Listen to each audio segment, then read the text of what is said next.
Healthy lifestyle, pag-alamang pangkalusugan. Guys, ito ay tungkol sa ating kalusugan and health tips, herbal tips. Kung gusto niyo mapahaba ang inyong buhay at may malalaman tungkol sa paano mapagaling o mapagaling ang ating kalusugan at mapahaba ang ating buhay, tara, samahan niyo ako at sundan niyo ako at panoorin.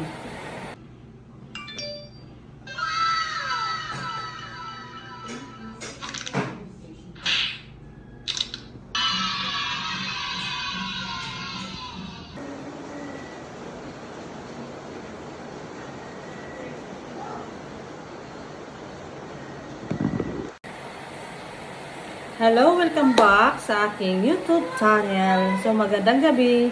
Ang topic natin ngayon ay tungkol sa kalamang pangkalusugan o herbal tips or ito ay tinatawag na evergreen content. Sinasabing evergreen content kasi panghabang buhay na may kinalaman, panghabang buhay na may kinalaman sa kalusugan ng isang tao o tungkol sa isang herbal. So, ang topic natin ngayon ay tungkol sa whole cloves. Alam niyo ba yung cloves? Ang cloves ay natural na solution sa fatty liver, no? Ang cloves o klabo sa Tagalog ay isang uri ng pampalasa na may maraming benepisyo sa kalusugan. Kabilang na sa mga taong may fatty liver, hito ang mga benepisyo ng cloves at kung paano ito nakakatulong sa may fatty liver. So guys, ito ang hitsura ng cloves. Whole cloves, oh. Ayan, oh. Yan siya. Ang bango. Ayan, oh. Ang bango niya.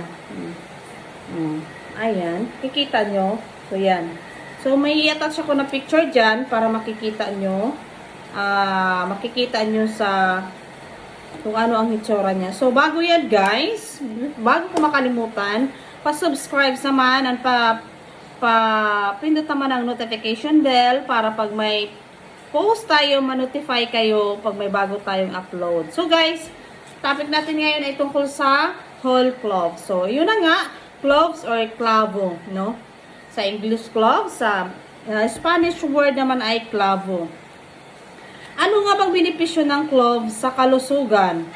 Ang cloves, antioxidant properties, mayaman sa eugenol, isang natural na antioxidant na tumutulong labanan ang free radicals na sumisira sa cells ng atay. Okay guys, ang dami pala niyang benepisyo, no? Hindi lang pala siya pampagamot ng cholesterol o low blood. Meron din pala, maganda din pala ito sa mga fatty liver.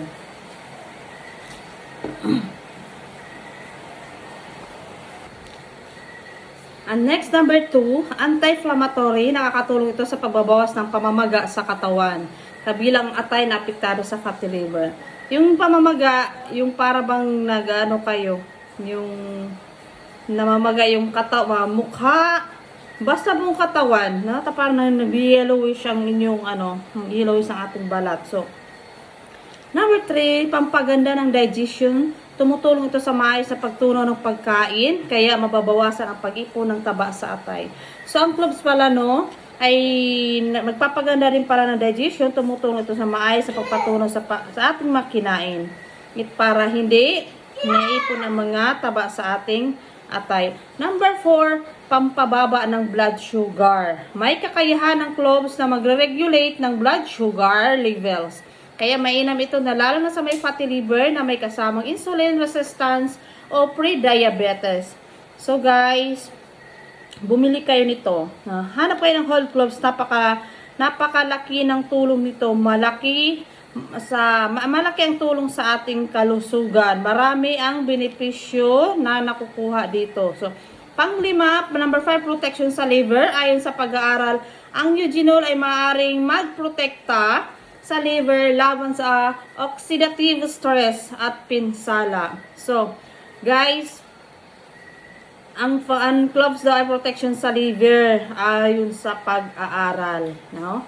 Mamaya, tuturuan ko kayo paano ang pag-inom nito, paano ang paggamit. Paano nakakatulong ang cloves sa may fatty liver? Nililinis ang atay mula sa toxin sa pamagitan ng antioxidant support. pinapabagal ang pagdami ng taba sa atay. Pinapalakas ang liver function sa pamagitan ng proteksyon ng liver cells, okay? Pinapabuti ang metabolism, kaya mas kaunting taba ang naiipon sa atay. Kapag gumamit kayo nito at uminom kayo nito, nababawasan o nililes niya ang taba sa ating taba na kinakain natin para hindi mapunta sa ating atay. Paraan, narito ang paraan ng pag-inom o paggamit ng cloves. Una, clove tea.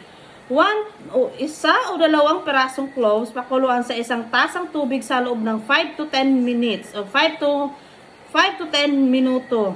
Inumin ito isa ka beses bawat araw. Magpakulo kayo ng tubig ng isang tasang tubig, lagyan nyo ng dalawang cloves at pakuluan nyo ng 5 to 10 minuto at uminom kayo ng isang baso bawat araw. Isang peraso araw-araw, raw or soak, no? Pwedeng nguyain o ibabad sa maligamgam na tubig bago lunukin. Yes, guys. Gumagamit din ako nito, kaya meron ako nito. Ang ginagawa ko sa umaga, pagkakagising ko, mag-inom muna ako ng warm water and then after 15 minutes, pagkatapos ko uminom ng warm water, habang nagbababad ako ng cloves sa isang warm water, raw or soak, ang binabad, after 15 minutes, saka ko siya inumin, no? Pwede nyo rin siyang nguyain o kainin, nguyain at mainom ang katas. Number 3, idagdag sa pagkain, ilagay sa lugaw, sabaw o ulam bilang pampalasa. Yes guys, marami din pala. Ito ay pwede rin pala pampalasa sa pagkain na niluluto natin. Pwede sa gulay, pwede sa ulam, sa lugaw. Kung ano yung pagkain na niluluto natin, pwede nyo itong ihalo. Hindi lang pampabango at meron ding pampahealthy, no? Ng ating kalusugan. So, idagdag sa pagkain, ilagay sa lugaw, sabaw o ulam bilang pampalasa. Hindi lang siya herbal, pampalasa na rin. Ang pag-inom ng cloves o klabo ay mas mainam sa umaga, okay? 'Di ba? Mas mainam pala pag-inom ng cloves, guys, sa umaga. Ang ginagawa ko, pagkagising ko sa umaga, uminom ako ng warm water. After 15 minutes, binabad ko sa tubig na, binabad ko na cloves sa isang basong tubig, maligambam na tubig. Saka ko iniinom sa umaga. Mas effective siya sa umaga. Kasi kapag hindi ako nakainom sa umaga, sa gabi, before ako matulog. Lalo na kung ito ay nasa anyo ng clove tea. No, diba? O binabad sa maligamgam na tubig. O guys, so yun na nga, maligamgam na tubig. Narito kung bakit. No? Narito, ang kaalaman o tips kung bakit. Bakit sa umaga? Pampasimula ng metabolism. Nakakatulong ito para gumana agad ang panunaw na mahalaga sa may fatty liver upang maiwasan ang pag-ipon ng taba. O, diba? Pangalawa, ito pa rin bakit sa umaga tayo uminom? Pangalawa, detox effect. Ang antioxidant ng cloves ay mas epektibong gumagana sa umaga kapag walang laman ang tiyan. O, diba? Yun. Totoo na, sakto talaga yung tinuro ko. O, i-empty stomach, kaya mas malinis ang liver. So, mas maganda na inumin nyo ito sa umaga pagkagising nyo. So, ibabad nyo sa warm water. And then, after 15 minutes na makita nyo ang tubig na may kakaibang kulay na, saka nyo na inumin. Okay lang kahit wala ng warm water. Basta ito. Napakahalaga nito, guys. So, pangatlo, pampalakas ng enerhiya, maaaring makatulong sa focus at energy dahil may natural na stimulating effect ng cloves. O, diba?